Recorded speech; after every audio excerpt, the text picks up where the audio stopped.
तपाईले पछिल्लो चाहिँ पार्टीभित्रको अन्तरसङ्घर्षमा हेर्नुभयो भने त्यहाँ कुनै राजनीतिक विषयमा चाहिँ हाम्रो सङ्घर्ष छैन। त्यहाँ सत्ता अंश बढ्नमा हाम्रो झगडा छ। को प्रधानमन्त्री हुने, को राष्ट्रपति हुने, को पार्टीको अध्यक्ष हुने, त्यहाँ केन्द्रित छ बहस। को कमिटीका चाहिँ अध्यक्ष हुने, को सचिव हुने, को मन्त्री हुने, को राजदूत हुने, त्यहाँ बहस छ। कुनै राजनीतिक बहस छैन, कुनै विचारधारात्मक बहस छैन।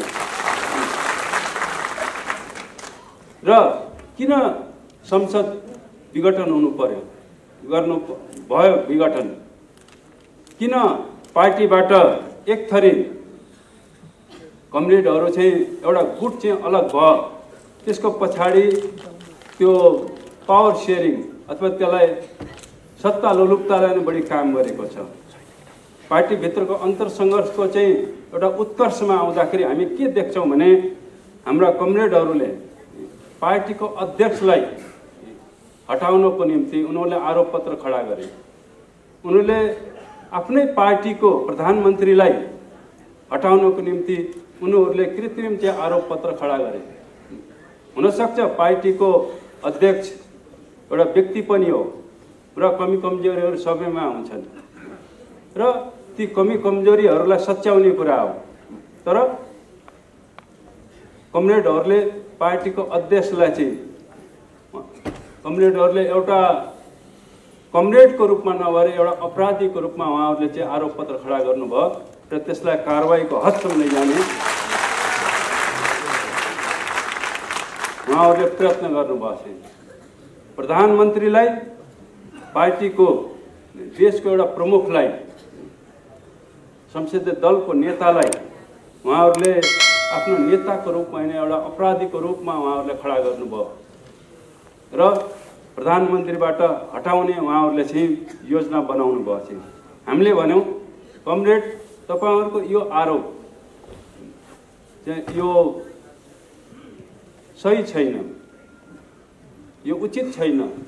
अहिले पार्टीको अध्यक्षलाई हटाउने कुरा यो तपाईहरुको सोच, यो तपाईहरुको नीति, यो कदम भने यसले पार्टीलाई विभाजनतिर लान्छ। कम्युनिस्ट पार्टी विभाजनतिर, विघटनतिर चाहिँ लैजान्छ यो तपाईको यो कदमले, यो आरोपले। त्यसकारणले यो आरोप तपाईहरुले फिर्ता लिनुस्।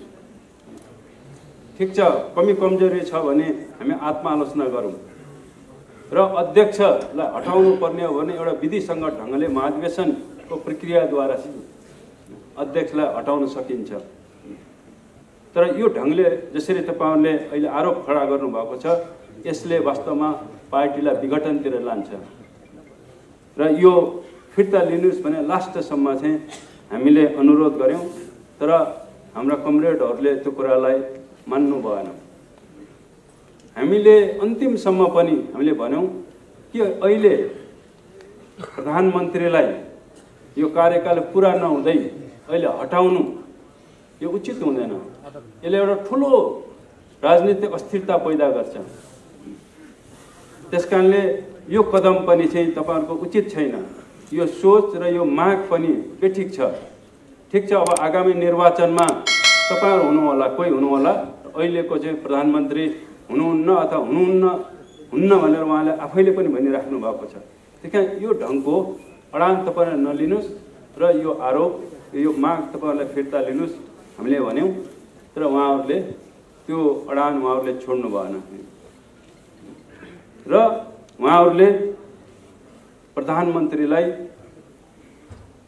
संसदमा बहुमत बनाएर एउटा अविश्वासको प्रस्ताव ल्याउने योजनाहरू उहाँहरूले अगाडि सार्नु भएको छ। एक ढङ्गको राजनीतिक कु भनौँ, उहाँहरूले चाहिँ को दिशातिर उहाँहरू अगाडि बढ्ने नै उहाँहरूको चाहिँ अडान यथावत देखिसकेपछि त्यसपछि अब यो संसद जहाँ नेकपाको 2/3 मत छ, यो एउटा स्थिरताको एउटा संयन्त्रको रूपमा थियो। कमरेडहरूको यो अडानपछि अब यो संसद यो स्थायित्वको संयन्त्र होइन कि यो त स्थिरताको अस्थिरताको संयन्त्रमा परिणत भइसक्यो र यसले आफ्नै नेतृत्वलाई चाहिँ अब विस्थापित गर्न खोज्यो। त्यसकारणले अब यसको औचित्य सकियो भनेर प्रधानमन्त्रीले आफ्नो विशेषाधिकारलाई प्रयोग गर्नुभयो र यो एउटा ठुलो राजनैतिक कदम हो। यो चाहिँ एउटा संवैधानिक कदम भन्दा पनि यो ठुलो राजनीतिक कदम हो। चाहिँ राजनीतिक पुलाई रोक्ने, एक ढङ्गको प्रतिगमनलाई रोक्ने चाहिँ एउटा ठुलो चाहिँ राजनीतिक कदम हो र यो ठुलो साहसिक कदम पनि हो। चाहिँ त्यसकारणले अहिले निश्चय पनि अहिले बहस छ।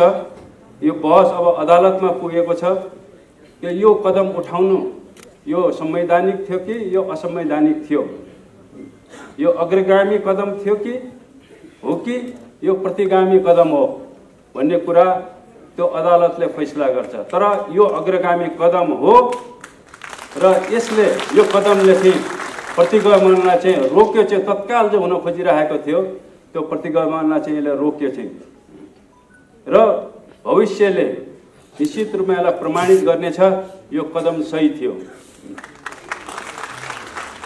र हामीलाई विश्वास छ अदालतले पनि चाहिँ यो कदमको पक्षमा नै चाहिँ आफ्नो आदेश दिनेछ भन्नेमा हामी विश्वस्त छौँ। र कमरेडहरू, आज हामी जुन बिन्दुमा आइपुगेका छौँ पक्कै पनि एउटा जटिल मोडमा हामी आइपुगेका छौँ, एउटा घुम्तीमा हामी आएका छौँ। यसरी हेर्दाखेरि हामी कतै पछि फर्किएको त होइन भन्ने जस्तो देखिन्छ, तर त्यो होइन।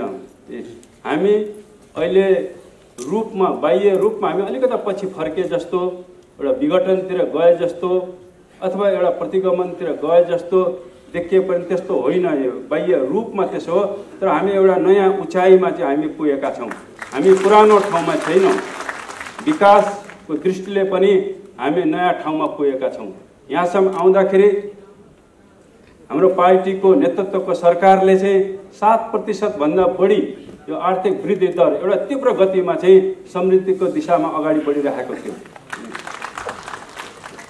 शान्ति सुरक्षाको हिसाब किताबले पनि हाम्रो सरकार आइसकेपछि देशमा चाहिँ हामीले शान्ति सुरक्षालाई चाहिँ हामीले सामान्य बनाएका थियौँ।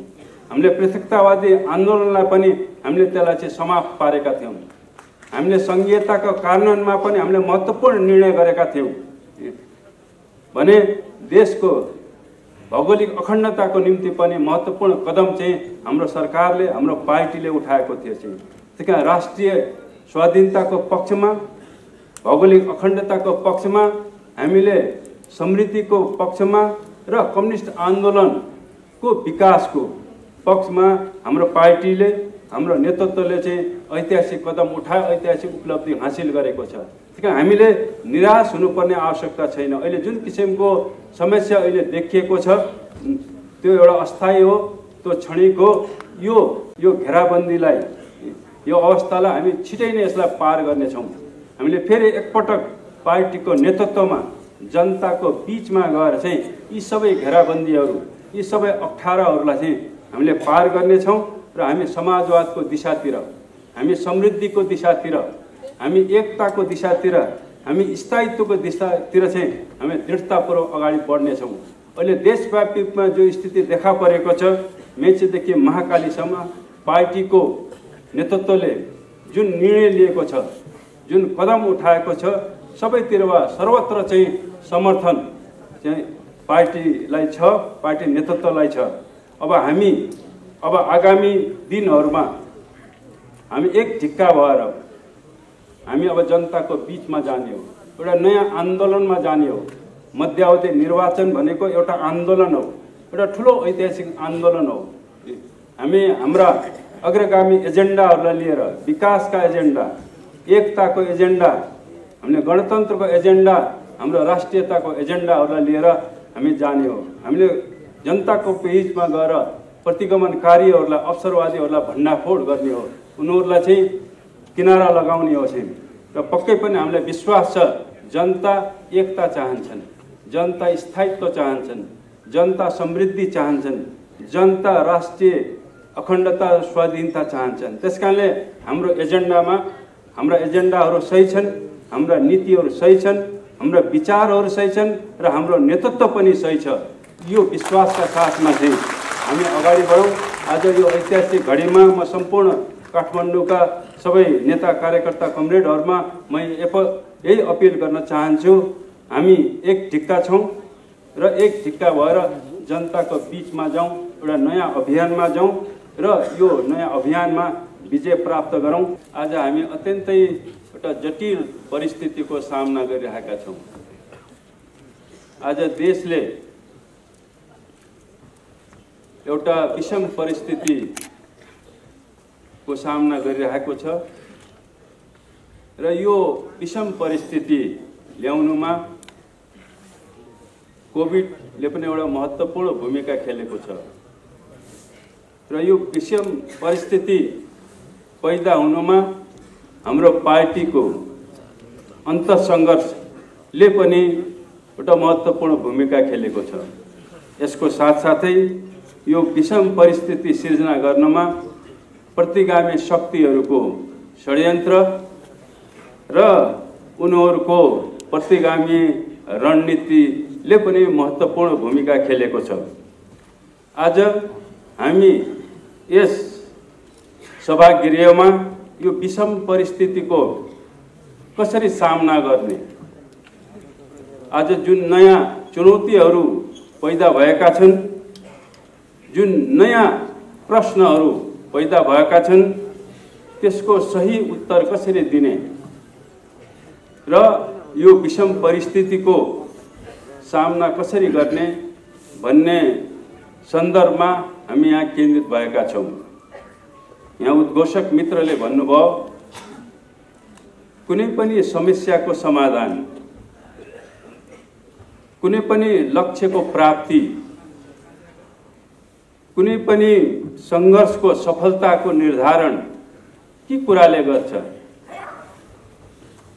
हाम्रो समाजशास्त्रले, हाम्रो सिद्धान्तले, हाम्रो कम्युनिस्ट सिद्धान्तले भन्छ कि सफलताको निर्धारण, कुनै पनि लक्ष्यको प्राप्ति तपाईको सही विचारले निर्धारण गर्छ। यदि तपाईले सही विचार, सही नीति, सही कार्यक्रम र सही नेतृत्वको छनौट गर्न सक्नुभयो र त्यो निश्चित गर्न सक्नुभयो भने तपाईले आफ्नो विजयलाई, आफ्नो सफलतालाई पनि निश्चित गर्न सक्नुहुन्छ। यदि तपाईले गलत छनौट गर्नुभयो, तपाईले गलत विचार, गलत सिद्धान्त, गलत नेतृत्वको छनौट गर्नुभयो र त्यो निर्धारण गर्नुभयो भने तपाईले प्राप्त गरेका उपलब्धिहरू, तपाईले प्राप्त गरेका लक्ष्यहरू पनि गुम्न सक्छन्। त्यसकारणले आज हामी यो ऐतिहासिक घडीमा देशलाई कसरी अगाडि बढाउने, हामी समृद्धिको दिशामा कसरी अगाडि बढ्ने, कसरी देशमा राजनीतिक स्थायित्व चाहिँ स्थापित गर्ने, कसरी कम्युनिस्ट आन्दोलनलाई एकताबद्ध गर्ने, कसरी हामीले निर्धारित गरेका लक्ष्यहरू चाहिँ हासिल गर्ने, कसरी हामीले समाजवादको आधार निर्माण गर्ने, कसरी हामीले समाजवादी क्रान्ति सम्पन्न गर्ने, यो विचार र यो प्रश्नको जवाफ दिनको निम्ति हामी यहाँ उपस्थित भएका छौँ। र हाम्रो अन्तरसङ्घर्ष, पार्टीको अन्तरसङ्घर्ष पनि यही विषयमा भएको। तपाईले कम्युनिस्ट आन्दोलनको 7 दशक यसले पार गरिसकेको छ र यो 7 दशकमा इतिहासले हरेक मोडहरूमा यी प्रश्नहरू उठाएको छ। हामीले आफ्ना लक्ष्यहरू कसरी प्राप्त गर्ने, हामीले समस्याहरूको समाधानहरू कसरी गर्ने, उत्पन्न अन्तर्विरोधहरूलाई कसरी हल गर्ने, हरेक पाइलाहरूमा, हरेक ऐतिहासिक घडीहरूमा यी प्रश्नहरू उठ्छन् र यी प्रश्नहरूको सही जवाफ दिएर मात्रै हाम्रो आन्दोलन, हाम्रो समाज र हाम्रो विकासको निर्धारण हुन्छ र त्यो अगाडि बढ्छ। र आज पनि इतिहासले यिनै प्रश्नहरू अगाडि उठाएको छ, पैदा गरेको छ र यही प्रश्नहरूको जवाब खोज्नको निम्ति र जुन प्रश्नहरूको जवाब हामीले खोजिरहेका छौँ, पत्ता लगाएका छौँ, निरूपण गरिसकेका छौँ, त्यसलाई कार्यान्वयन गर्नको निम्ति एउटा प्रतिबद्धता हामी गर्नको निम्ति यहाँ हामी उपस्थित भएका छौँ। कम्युनिस्ट आन्दोलनले 7 दशक पार गरिसकेको छ। अब 8औं दशकको पनि यो निकट पुगेको छ र यो लामो प्रक्रियामा नेपालको समाजको रूपान्तरणमा, नेपालमा सामन्तवादको राजतन्त्रको अन्त्य गर्नको निम्ति नेपालका सर्वहारा वर्गले, कम्युनिस्ट पार्टीले एउटा महत्त्वपूर्ण भूमिका, एउटा नेतृत्वदायी भूमिका खेल्दै आएको छ। सामन्तवादको विरुद्धमा, राजतन्त्रको विरुद्धको सङ्घर्षमा हाम्रा हजारौं सपुत सपुत्रीहरूले आफ्नो प्राणको आहुति दिएका छन्, थुप्रैले यातना सहेका छन् र यही सङ्घर्षको परिणाम स्वरूप हामीले 62-63 सालसम्म आउँदाखेरि सामन्तवादमाथि, राजतन्त्रमाथि हामीले विजय प्राप्त गर्यौं र नेपालमा हामीले संघीय लोकतान्त्रिक गणतन्त्रको स्थापना गर्यौं र कम्युनिस्ट आन्दोलनका विभिन्न धाराहरूले सामन्तवादको विरुद्धमा चाहिँ र महत्त्वपूर्ण भूमिका खेले। वर्ग सङ्घर्षका विभिन्न रूपहरूको प्रयोग गर्दै, अभ्यास गर्दै हामीले चाहे वर्ग सङ्घर्षको वैधानिक रूप होस् त शान्तिपूर्ण रूप होस् या वर्ग सङ्घर्षको आन्दोलनको हिंसात्मक या सशस्त्र रूप होस्, यी सबै रूपहरूको खुला र भूमिगत राष्ट्रिय र स्थानीय सबै प्रकारका वर्ग सङ्घर्षका रूपहरूलाई अभ्यास गर्दै र हामीले 62-63 को आन्दोलनसम्म आउँदाखेरि यी सबै रूपहरूको संयोजनको धक्काबाट हामीले राजतन्त्रको, सामन्तवादको अन्त्य गर्यौं र कम्युनिस्ट आन्दोलनका मुख्यतः दुईटा धाराहरू हामीले राजतन्त्रको अन्त्य गरिसकेपछि मूलतः हामीले जनवादी क्रान्ति यहाँ सम्पन्न गर्यौं र नेपालको कम्युनिस्ट आन्दोलनले एउटा नयाँ चरणमा प्रवेश गर्यो त्यहाँदेखि र अहिले हामी वर्ग सङ्घर्षको, सामाजिक रूपान्तरणको एउटा नयाँ चरणमा अहिले हामी छौँ। त्यसलाई हामी समाजवादी चरण भन्छौँ। अब हामीले यो देशमा जनवादी व्यवस्थाको स्थापना गरिसकेपछि, हामीले जनवादी क्रान्ति सम्पन्न गरिसकेपछि अब हामीले समाजवादको यहाँ निर्माण गर्ने हो।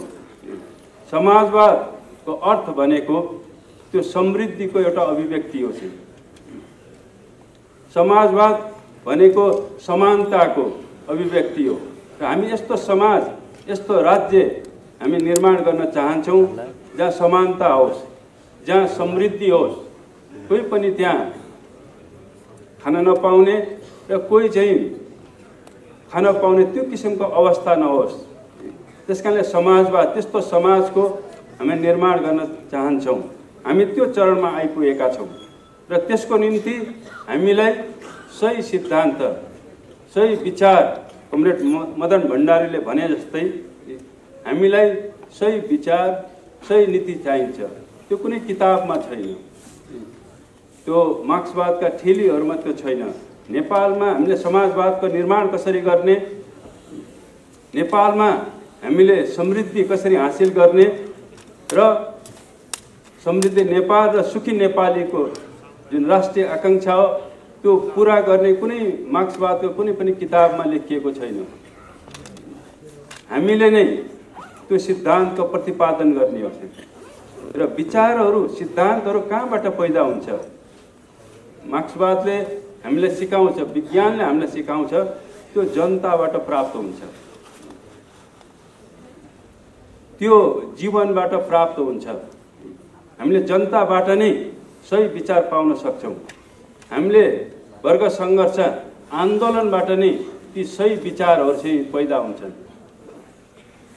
त्यसकारणले हामीले समाजवादको निर्माण गर्नको निम्ति सही विचारको प्रतिपादन गर्ने, एउटा सही कार्यदिशाको, सही नेतृत्वको चाहिँ निरूपण गर्ने एउटा चरणमा हामी आइपुगेका छौँ र र हाम्रो पार्टीभित्रको अन्तरसङ्घर्ष पनि अहिले समाजमा भइरहेको पार्टीभन्दा बाहिर भइरहेको एउटा बहस पनि चाहिँ हामीले सही विचार, सही सिद्धान्त र सही नेतृत्वको निर्माण कसरी गर्ने भन्ने सन्दर्भमा यी भएका हुन्। हामीले यस अर्थमा, यस परिप्रेक्ष्यमा हाम्रो पार्टीभित्रको अन्तरसङ्घर्षलाई पनि बुझ्न जरुरी छ। आज हामी यहाँसम्म आउँदाखेरि हामीले जनवादी क्रान्ति सम्पन्न गरिसकेपछि हामीले समाजवादको आधार निर्माण गर्नको निम्ति हामीलाई एउटा सही, एउटा शक्तिशाली, एउटा मजबुत नेतृत्व चाहिन्छ भन्ने त्यो निष्कर्ष, त्यो आत्मबोध सहित नेपालको विभाजित कम्युनिस्ट आन्दोलन जो विभिन्न धाराहरूमा विभाजित भएका थिए त्यसलाई एकताबद्ध गर्न जरुरी छ भनेर हामीले नेपालको कम्युनिस्ट आन्दोलनका धाराहरूलाई हामीले एकताबद्ध गऱ्यौँ चाहिँ। र नेकपा एमाले एउटा धाराको प्रतिनिधित्व गर्थ्यो र नेकपा माओवादी केन्द्रले नेपाली कम्युनिस्ट आन्दोलनको अर्को धाराको प्रतिनिधित्व गर्थ्यो। यी दुईटा धाराको एकीकरणबाट नेकपा भन्ने पार्टीको एउटा मजबुत नेतृत्व, एउटा शक्तिशाली चाहिँ पार्टीको हामीले निर्माण गऱ्यौँ र यसको साथसाथै हामीले समाजवादको आधार खडा गर्न, त्यसको निर्माण गर्नको निम्ति एउटा राजनैतिक स्थायित्व चाहिन्छ, एउटा मजबुत सरकार चाहिन्छ भन्ने त्यो आत्मबोधका साथमा चाहिँ हामी जनताको बीचमा गयौँ र जनताले 2/3 चाहिँ एउटा स्थायित्वको चाहिँ जनादेश हामीलाई दियो र 2/3 मतसहितको एउटा मजबुत सरकार, एउटा राजनैतिक स्थायित्वको म्यान्डेट जनताले हामीलाई दिए र हामीले 62-63 सम्म आउँदाखेरि जनताकै बलमा हामीले सङ्घीय लोकतान्त्रिक गणतन्त्रको स्थापना गर्यौँ। यो तीनटा कुराहरू, जनवादी क्रान्ति भनौँ अथवा चाहिँ सामन्तको अन्त्य पश्चात, यी तीनवटा हामीले उपलब्धिहरू चाहिँ हामीले हासिल गर्यौँ। एउटा मजबुत कम्युनिस्ट पार्टीको निर्माण, दोस्रो एउटा स्थिर र एउटा मजबुत सरकारको निर्माण र तेस्रो हामीले सङ्घीय लोकतान्त्रिक गणतन्त्रको स्थापना चाहिँ। यो तीनवटा एउटा ऐतिहासिक उपलब्धिहरू नेपाली क्रान्तिका सफलताका अभिव्यक्ति हुन् भन्ने हामीलाई लाग्दछ। तर यिनै उपलब्धिहरू प्राप्त गरे पश्चात प्रतिगामी शक्तिहरूले ती उपलब्धिहरूलाई समाप्त पार्न, उनीहरूले फेरि आफ्नो गुमेको सत्तालाई पुनर्स्थापना गर्नको निम्ति उनीहरूले आफ्ना रणनीतिहरू तय गरे। उनीहरूले फेरि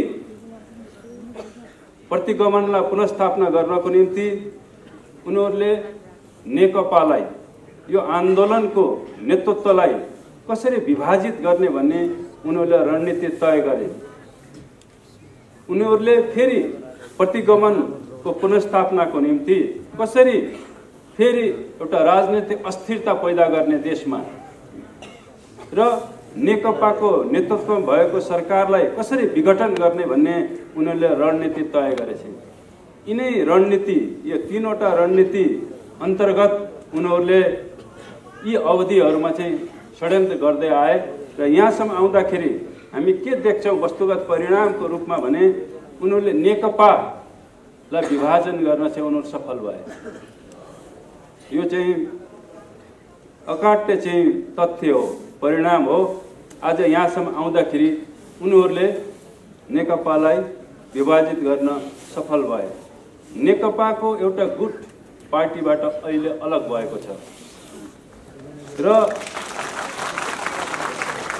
यो विभाजनबाट निश्चय पनि उनीहरू धेरै उत्साहित भएका छन्। हामीले देखिरहेका छौँ प्रतिगामी शक्तिहरू, अवसरवादी शक्तिहरू नेकपा विभाजित भएकोमा उनीहरू हिजो एकताबद्ध हुँदाखेरि उनीहरू धेरै चिन्तित थिए, निराश थिए, आक्रोशित थिए। आज नेकपा विभाजित हुँदाखेरि उनीहरू उत्साहित भएका छन्।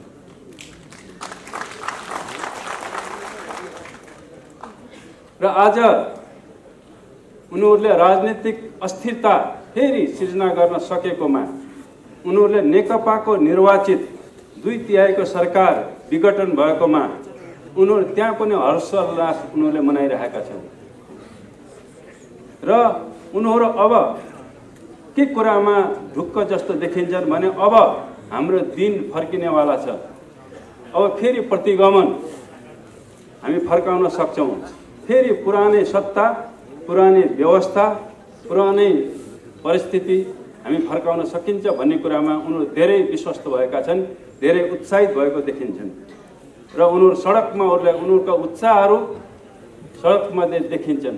उनीहरू छताछुल्लो भएका छन् कि अब प्रतिगमनको दिन आयो भन्ने कुरामा उनीहरू रमाइरहेका छन्।